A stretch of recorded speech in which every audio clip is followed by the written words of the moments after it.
एक और महत्वपूर्ण फैसला आज जो कैबिनेट ने लिया है, क्योंकि हमारी पॉलिसी है कि जो पार्ट टाइम हमारे कर्मचारी हैं, जिनका कार्यकाल जो है 7 वर्ष का सेवा काल पूरा हो जाता है, उनको जो है पार्ट टाइम से जो है डेली वेजेस पे किया जाता है। लगभग हज़ारों की तादाद में, एग्जैक्ट अमाउंट तो मुझे पास नहीं है, मगर 8 से 10 हज़ार कर्मचारी हिमाचल प्रदेश में जो पार्ट टाइम थे, उनको 31 मार्च 2025 से उनको जो है डेली वेजेस पे जो है उनकी नियुक्ति जो है वो कर दी जाएगी। इसके अलावा एक कोर्स जो है इसको थेरेपिस्ट की भी जो है मनाली वाला जो हमारा अटल बिहारी इंस्टीट्यूट जो है वहाँ पे एक सेंक्शन की गई है। और इसके अलावा कैबिनेट ने जो है आज एक कमर्शियल बिल्डिंग मल्टीप्लेक्स जो है शिमला में,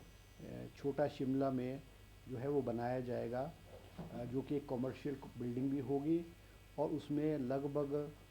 400 के करीब गाड़ियों की पार्किंग की फैसिलिटी भी होगी और वो कोई लगभग 230 करोड़ रुपए की लागत से जो है वो हिमूडा बनाएगा।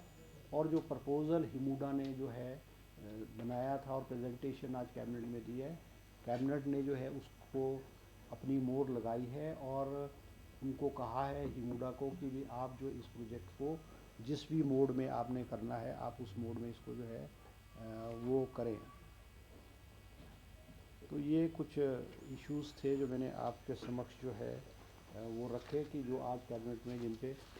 सरकार ने जो है वो फैसला लिया है। ठीक है जी। एक हेल्थ को आयुष्मान भारत है, उन स्कीम्स पे विस्तृत रूप से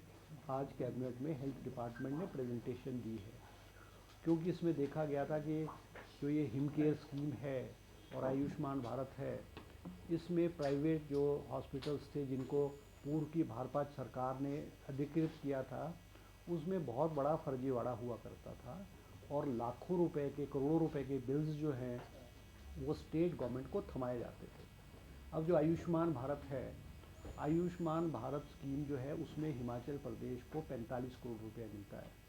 और हिमाचल प्रदेश सरकार इस स्कीम पे कोई लगभग 125 करोड़ रुपए खर्चती है और वो स्टेट गवर्नमेंट खर्चती है। बाकी का जो 45 करोड़ के अलावा है वो स्टेट गवर्नमेंट देती है। तो उसमें हिम केयर स्कीम है, आज हिम केयर स्कीम में भी जो है वो प्रेजेंटेशन दी गई है। तो उसमें ये कहा कि भाई इसमें जो पेल्फ्रेजेस है या इसमें जो फर्जीवाड़ा है उसको किस तरह से रोका जाए और इस स्कीम में किस तरह से पारदर्शिता लाई जाए, किन किन कैटेगरीज़ के लोग इसमें जो हैं वो, क्योंकि बहुत सारे लोग ऐसे हैं कि वेल ऑफ हैं, करोड़पति हैं, बड़े बड़े दुकानदार हैं, बड़े बड़े बिजनेसमैन हैं, वो भी इन स्कीमों से अपने आप को रजिस्टर्ड करके जो है वो इसका फ़ायदा उठाते हैं। तो कैबिनेट में आज प्रेजेंटेशन की गई है कि बहुत सारी कैटेगरीज़ के लोग जो बीपीएल फैमिलीज़ के लोग हैं, विडोज़ हैं, डेस्टिट्यूट्स हैं, जो डेली वेज वर्कर हैं, पार्ट टाइम वर्कर्स हैं और जो गरीब लोग इस समाज के, वो उनको उनसे कोई भी इससे स्कीम में कोई पैसा नहीं लिया जाएगा। और जो अदर कैटेगरीज़ हैं जिसकी मान लो इनकम कोई 3 लाख है, उसमें उसके ऊपर थोड़ा सा शायद 1000 रुपये 500 रुपये सालाना किया, इस तरह का कोई प्रेजेंटेशन कैबिनेट ने किया है एग्जैक्ट। तो क्योंकि it was not an item of the cabinet, वो एक सिर्फ इस दोनों स्कीम्स के बारे में प्रेजेंटेशन कैबिनेट में दी गई है ताकि इस स्कीम में पारदर्शिता आए, जो जेन्युइन लोग जो है उसके ऊपर उसका फ़ायदा उठाए। और ये भी हो रहा था कि जो वेंडर्स हैं,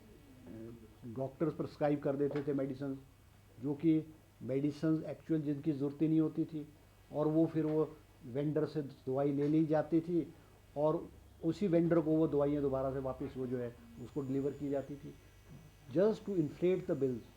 उसको बिल्स को बढ़ाने के लिए जो है ये जो है किया जाता था। इस सब चीज़ों को, क्योंकि मुख्यमंत्री जी ने इन सब चीज़ों में गहन जो है वो विचार किया है और हमने जो दूसरे स्टेट्स में स्कीम्स है इस टाइप की, जैसे नॉर्थ ईस्ट के स्टेट्स हैं या और बड़े बड़े स्टेट्स हैं,